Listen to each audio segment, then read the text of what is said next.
India में प्राचीन काल से ही हमारे बड़े बूढ़े लोग या फिर कहा जाए तांत्रिक ऐसी कई साधनाएं परफॉर्म करते आए हैं जिनसे उनको अपार शक्तियां प्राप्त होती थी। अब अपार शक्तियों से मेरा मतलब है कि उनके सामने कोई ऐसा इंसान बैठा हो जिसको कि वो जानते भी ना हो, वो कहाँ रहता है, उसका क्या नाम है और वो क्या करता है, और तो और उसके क्या क्या सीक्रेट है, ये सब बता देते थे। सामने वाले को लगता था कि यार ये तो गॉड है, क्योंकि गॉड के अलावा आपके पास्ट और प्रेजेंट के बारे में कौन बता सकता था। और ऐसी ही साधनाओं में से एक है कर्ण पिशाचिनी साधना। और ये वीडियो बनाने के लिए मैंने काफी रिसर्च की, काफी लंबे लंबे पॉडकास्ट देखे हैं, एक एक डेढ़ घंटे की पॉडकास्ट। पता नहीं यार पॉडकास्ट इतने लंबे लंबे क्यों होते हैं। खैर, जितनी इन्फॉर्मेशन मुझे इंटरनेट पर मिली वो मैंने सारी की सारी इस वीडियो में इकट्ठी की है, ताकि आपको कर्ण पिशाचिनी के बारे में सारी चीजें इसी वीडियो में मिल जाए। कर्ण मतलब कान और पिशाच मतलब डीमन या स्पिरिट। तो ये किसी तरह की डीमन या स्पिरिट है जो कि साधक के कान में फुसफुसा कर उसके सारे सवालों का जवाब देती है, या फिर कहा जाए कि ये साधक के कान में ही बैठी रहती है। कर्ण पिशाचिनी को अगर आप साध लेते हो तो कहा जाता है कि दुनिया की हर चीज ये आपको देगी जो कि किसी भी इंसान को चाहिए होती है, लेकिन बदले में इसकी अपनी भी कुछ डिमांड होती है जो कि आपको पूरी करनी होगी। आप इसको बिल्कुल भी नाराज नहीं कर सकते, क्योंकि कर्ण पिशाचिनी को नाराज करने का मतलब है अपने पैरों पर खुद कुल्हाड़ी मार लेना। वैसे कर्ण पिशाचिनी साधना को ना 3 रूपों में किया जाता है, माँ, बहन और पत्नी के रूप में। अगर आप इसको माँ के रूप में साधोगे तो ये आपके ऊपर हावी हो जाएगी और आपको इसकी हर बात माननी पड़ेगी। और अगर आप इसको बहन के रूप में साधोगे तो आपकी इससे बिल्कुल भी नहीं बनेगी, बहस होंगे, झगड़े होंगे और फिर कर्ण पिशाचिनी को क्रोध आएगा। और कर्ण पिशाचिनी को क्रोध आने का मतलब है कि आप अपनी जान से खेल रहे हो। इसी वजह से मैक्सिमम लोग इसको पत्नी के रूप में साधते हैं, क्योंकि तभी ये आपसे तालमेल बना के रखेगी और हर वो फर्ज निभाएगी जो कि एक पत्नी निभाती है।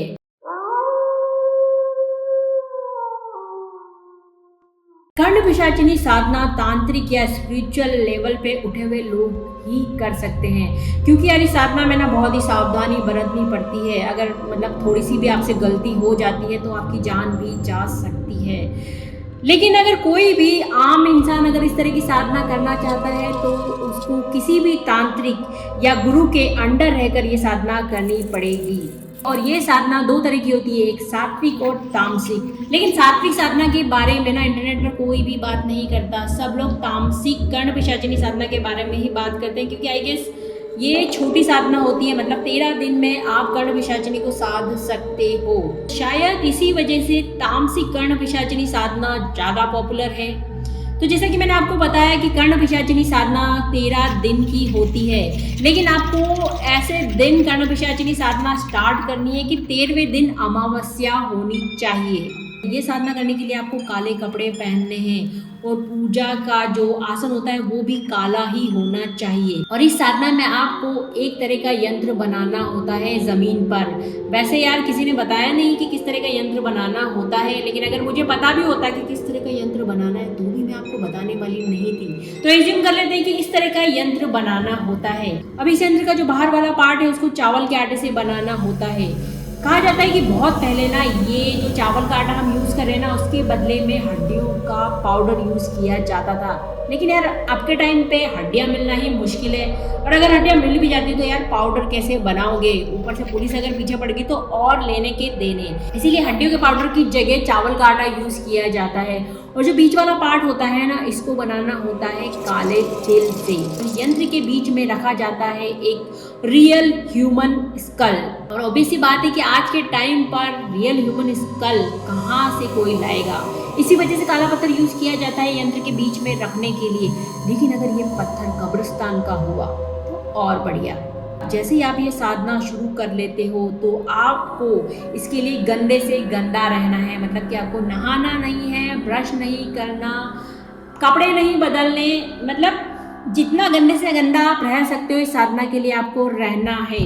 और इस साधना का सबसे मुश्किल और घिनौना पार्ट तो ये है कि आप इस साधना में कुछ भी खा नहीं सकते, मतलब कि 13 दिन तक आपको कुछ भी नहीं खाना है। लेकिन अगर आपको फिर भी भूख लगती है तो आपको अपना ही मल खाना है और अपना ही सूसू पीना है। और तो और आपको अपने मल को अपनी पूरी बॉडी पर लगाना है और अपने सूसू को गंगा जल की तरह अपने ऊपर छिड़कना है। अब सोचो यार, ये सब कर पाना किसी के बस की बात है? नहीं ना।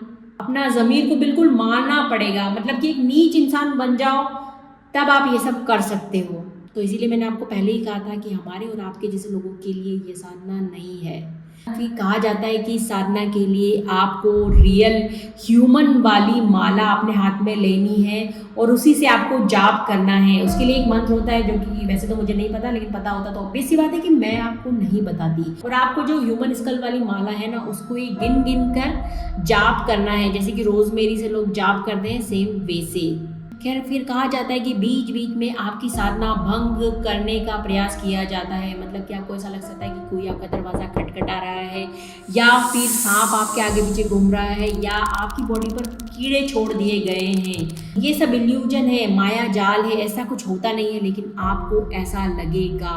तो आपको इन सब चीज़ों पर ध्यान बिल्कुल भी नहीं देना है और अपनी साधना में लगे रहना है। और अब इस साधना का सबसे आखिरी और मुश्किल पड़ाव, आपको कर्ण पिशाचिनी के साथ इंटीमेट होना होगा। कहा जाता है कि जब 11वें दिन कर्ण पिशाचिनी साधक के सामने आती है तो वो डर जाता है और उस दिन वो कुछ भी नहीं कर पाता। फिर 12वें दिन साधक को दोबारा मौका दिया जाता है और दोबारा से कर्ण पिशाचिनी फिर से आती है और आपको उसके साथ इंटीमेट होना होता है। लेकिन सोच लो कि अगर आप उस दिन भी डर गए और कर्ण पिशाचिनी के साथ कोई भी संबंध नहीं बना पाए, तो 13वां दिन जो कि अमावस्या का होता है वो आपका लास्ट चांस है।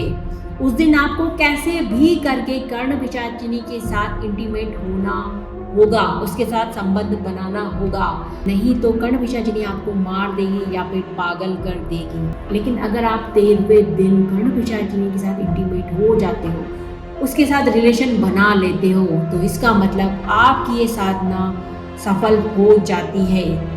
अब कर्ण पिशाचिनी आपके हाथ में जो हड्डियों वाली माला होती है ना, वो अपने गले में डालेगी और कर्ण पिशाचिनी के गले में भी एक हड्डियों वाली माला होती है जो कि वो आपके गले में डालेगी।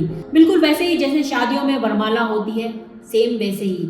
और ये रिचुअल होने के बाद आपकी कर्ण पिशाचिनी के साथ एक तरह से शादी हो जाती है, वो आपकी पत्नी बन जाती है। और अब से कर्ण पिशाचिनी आपके साथ 24 घंटे रहेगी, आपकी परछाई बनकर। और आपको भी इस बात का ध्यान रखना है कि कर्ण पिशाचिनी बिल्कुल भी नाराज ना हो।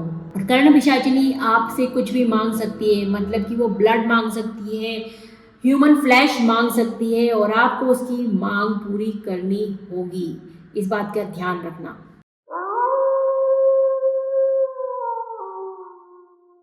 तो कर्ण पिशाचिनी को साधने के बाद आपके साथ क्या क्या होगा, ये भी जान लेते हैं। कर्ण पिशाचिनी को पत्नी के रूप में साधते हो तो आप किसी भी दूसरी महिला, चाहे वो आपकी माँ हो, बहन हो या फिर महिला मित्र हो, उनसे कोई भी कनेक्शन नहीं रख सकते। आप उनसे बात तक नहीं कर सकते, क्योंकि अगर आपने उनसे बात तक की तो उनकी जान तक जा सकती है।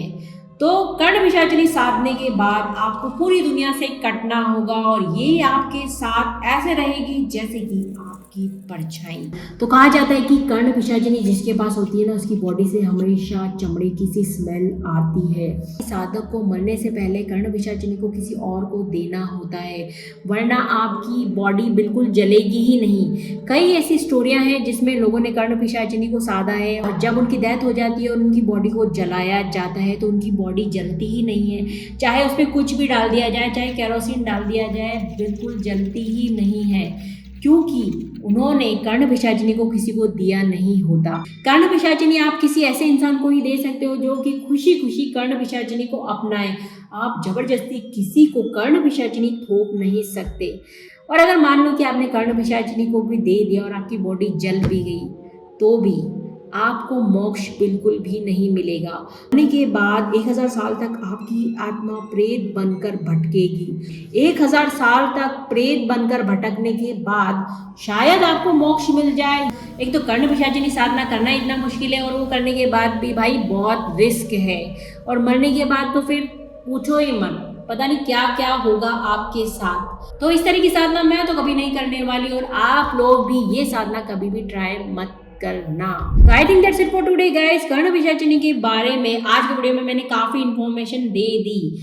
आपका इस वीडियो के बारे में क्या कहना है, और क्या आपको और कुछ पता है कर्ण पिशाचिनी के बारे में, तो मुझे कमेंट करके जरूर बताना। और हाँ यार, वीडियो लाइक कर देना, शेयर कर देना, और प्लीज मेरा चैनल सब्सक्राइब कर लेना। अगर आपके पास कोई अच्छी हॉरर स्टोरी है तो प्लीज मेरे साथ जरूर शेयर करना। अगर मुझे अच्छी लगी तो मैं उस पर वीडियो जरूर बनाऊंगी। तो मिलते हैं फिर इसी तरह के डरावने, स्कैरी और भूतिया वीडियो में। Bye bye.